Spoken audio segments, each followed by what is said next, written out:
Vamos aqui falar, a videoaula de hoje é a respeito de noções de estatística, né? Utilizaremos aqui o material disponibilizado gratuitamente pela Secretaria de Pernambuco apenas como uma base para podermos analisar gráficos e definições, ok?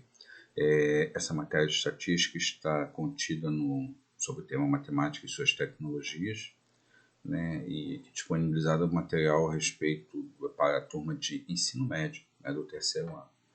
Por que a importância desse material hoje em dia?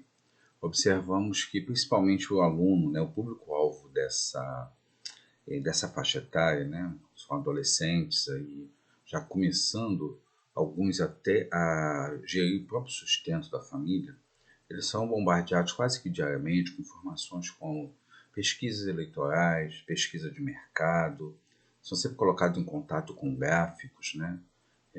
Vivendo na época da Covid, né? Gráfico de população vacinada, quantitativo de pessoas vacinadas nos seus municípios, no seu estado.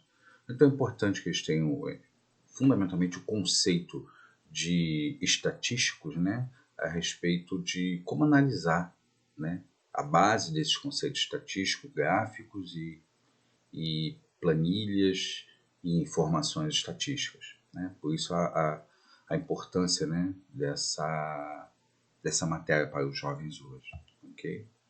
Bom, vamos observar rapidamente aqui a respeito da habilidade do BNCC enfocada, né, essa matéria, né?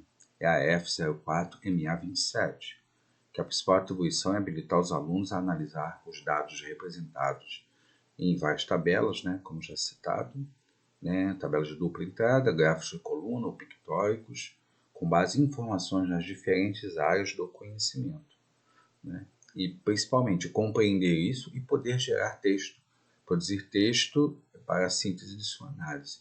E assim também conseguir compreender, né, basicamente a importância e o porquê daqueles campos nos dados. Para isso precisamos fazer com que o aluno entenda alguns conceitos básicos, como por exemplo população, amostragem, né? Vamos observar isso aqui nessa tela, né? Que vem fazendo um teste, uma linha introdutória de como o aluno pode entender algumas dessas definições. Por exemplo, população. O que vem a ser população? Né?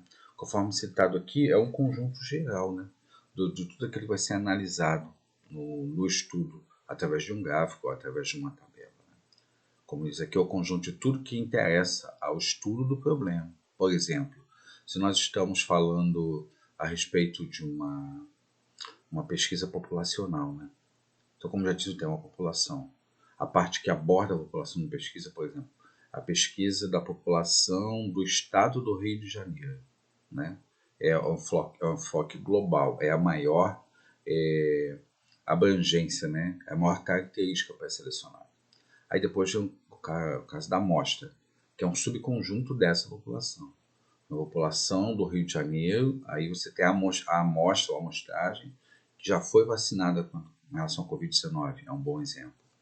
A variável é quando você começa a ter sucessivas mensurações dentro dessa amostra, por exemplo, população do Rio de Janeiro, população do Rio de Janeiro, população vacinada do Rio de Janeiro, e a variável, quando você já começa a ter a divisão por faixas etárias, por exemplo, né? Você tem mensurações em faixas e isso já começa a ser as variáveis mensuráveis. Entre essas variáveis, elas podem ter a qualitativa ou a quantitativa, né? A qualitativa é quando você se refere a avaliações mais subjetivas, né? Algo que não pode ser contado numericamente, como, por exemplo, uma pesquisa de satisfação, né? Quando estão satisfeitos com a atuação do governo em relação à política de vacinação, conforme estamos falando. Já enquanto isso, a variável quantitativa, o aluno já tem que ter a percepção, já tem que conseguir entender que são caráter numéricos, né? Conforme descrevemos, variável é a população vacinada por faixa etária. Aí dentro ainda, uma variável qualitativa seria quando você consegue mensurar a respeito de quantos são do sexo masculino ou quantos são do sexo feminino. Isso é uma variável quantitativa. Quantos estão na faixa de 0 a 12 anos? Também seria uma avaliação de nível quantitativo, uma variável de nível quantitativo. Ok? Aqui vamos observar também o que me chamou a atenção, que eu acho que é interessante, seria a respeito falar rapidamente dessas apresentações gráficas, né? Aqui mostra um gráfico aleatório, né? Conforme dito ali, são dados fictícios de uma planilha elaborada aleatoriamente num Excel, e você gera 3 tipos de gráficos mostrando basicamente a mesma coisa. Mas é como a informação que o aluno é colocado em contato, como muda, né? De acordo com o gráfico escolhido. Por exemplo, aqui vem falando a respeito de quantidade de acidentes por mês do ano, né? E vem descrevendo os meses de janeiro de 2008, 9, 10, 11 e 12, né? E variação no número de acidentes, né? E aqui uma empresa fictícia, for companhia, apenas para dar título ao gráfico. Eu escrevendo no mês de janeiro de 2008 foram 15 acidentes, 2009 10 acidentes, 8 acidentes em janeiro de 2020, né? 3 acidentes apenas em janeiro de 2011 e 20 acidentes em janeiro de 2012. Isso mostra como houve uma variação, né? Desses números. Agora, o mesmo número, quando apresentado num gráfico já num gráfico de barras, anteriormente foi num gráfico de coluna, já muda totalmente. É mais difícil você fazer a comparação nesse tipo de gráfico, com essa mesma intenção, com o gráfico de barras. O coluna aparentemente é mais fácil de ver, você já vê mais facilmente, né? Aqui o aluno já tem mais dificuldade devido à forma com que está ordenado, né? O mês e ano agora viu a marcação das colunas, enquanto você tem a quantidade de acidentes em linhas. Já começa a ficar um pouco mais complicado de fazer análise. E quando utilizamos os mesmos dados a respeito de um gráfico de pizza, e aí complicou mais ainda, né? Porque você começa a ter legendas pequenas mostrando a respeito do... tudo a mesma fonte de análise. Por isso que é importante o aluno ter uma ideia de qual a melhor representação gráfica para aquilo que ele está vendo, né, ou necessitando fazer o gráfico. Por exemplo, aqui no caso, já começa a ficar difícil ver a respeito de qual ano que teve mais ou menos acidentes, já não fica uma coisa de uma visualização tão rápida, né, e tão fácil.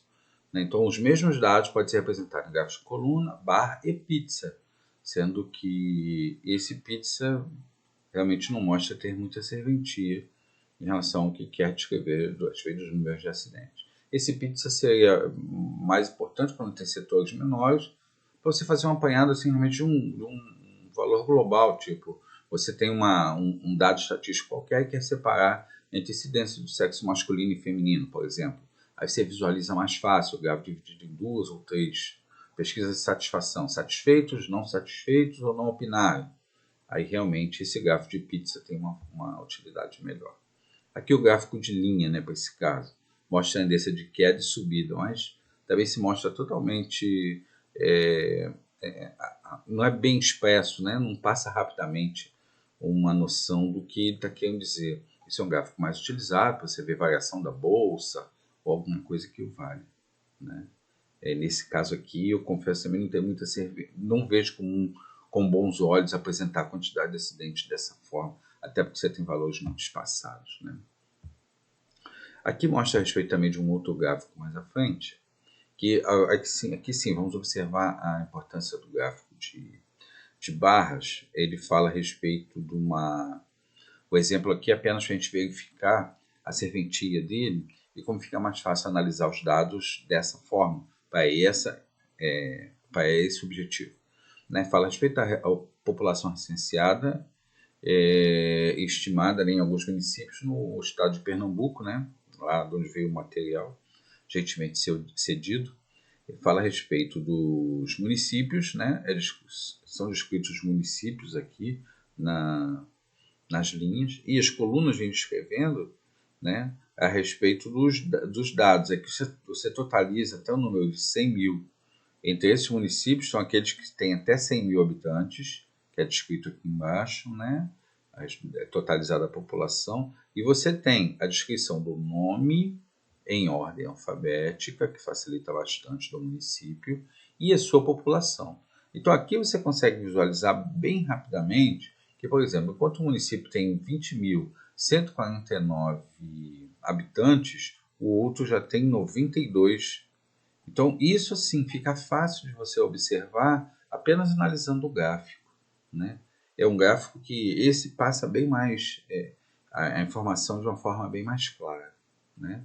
Aí o material sugere, né, com base desses dados, algumas perguntas que realmente torna bem mais tranquilo para o aluno responder nessa apresentação. A primeira é qual o município mais populoso, a segunda vem fazendo a pergunta do município menos populoso, né? Um outro gráfico também, igual o gráfico de colunas, mostrando a população também. Na minha forma de ver, já não fica uma coisa tão clara. É mais fácil pela forma como está colocado, por terem colocado as tabelas, né? As tabelas não, perdão. Por terem colocado os títulos nas colunas, né? Mas eu, na minha forma de ver, o outro gráfico, o de baixo, fica mais visível do que o de colunas. Aqui eles utilizaram também mais ou menos a mesma adotaram a mesma política de forma de levantamento de dados, que é a população versus município. Aqui os municípios também, alguns com 9 mil habitantes, outros com 70 mil habitantes, também falando a respeito da população recenseada em Pernambuco, e faz mais ou menos a mesma pergunta para os alunos, né? Quais são os municípios mais populosos e os menos populosos, né? E aqui volta a fazer também a comparação a respeito do gráfico, né, de pizza. Esse, então, dificulta mais ainda a vida dos alunos, né? Mas ele já tem uma noção mais ou menos do que é desejado, mas esse aqui fica mais difícil ainda para ele conseguir responder as minhas perguntas. Qual município mais populoso e menos populoso? Então, a ideia aqui nessa abordagem é que o aluno que a gente possa passar para o aluno que diferentes tipos de gráfico, eles têm serventias diferentes para a mesma amostragem que está sendo utilizada naquela pesquisa, né? Então, isso deve ser muito atento por todos nós hoje, porque o recurso de planilhas eletrônicas são muito utilizados hoje, né? Tem muito software que o aluno vai ter que ter contato com isso para poder fazer progresso na sua vida escolar. Então é fundamental que o aluno já no final do ensino médio tenha contato e consiga utilizar bem esse recurso, ok? Espero que tenham compreendido. Até a próxima.